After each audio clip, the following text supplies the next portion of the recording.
me qënë se i për të parë deputeta, ke mendu që ka më zgjatë që ka shumë? Jo, asnjëherë edhe përbes nuk është ndjenje mirë me ardhur dhe herën e 32 me tentu me e zhblloku situatën, është fatkeqësi që ashtu ndodh, mirë po që ashtu qysh e dim, i takon të parit me zgjidh me dalë për kësaj bllokade, kështu që po presim.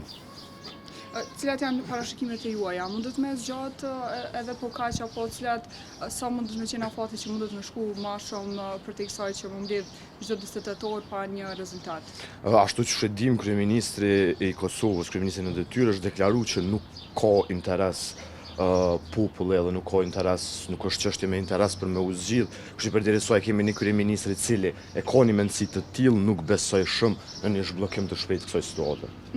Ju duket pak jo serioze si situatë, dihet meqense si deputet për herë të parë, me siguri keni paramenduar një përgjegjësi shumë të lartë dhe mbase pak më shumë burokracisë si do të shkojnë në kuvend. Si ju ka ndruar kjo përshtypje tash si deputet? Absolutisht, ne sot do të duhet të ishim këtu duke ngritur çështjet të cilat i preokupojnë qytetarët dhe të cilat ndikojnë jetën e qytetarëve, jo duke u marrë me seancat e Avnit Deharit, votimi mshat, votimi i hapun, kështu që natyrisht që kam prit krejt diçka tjetër.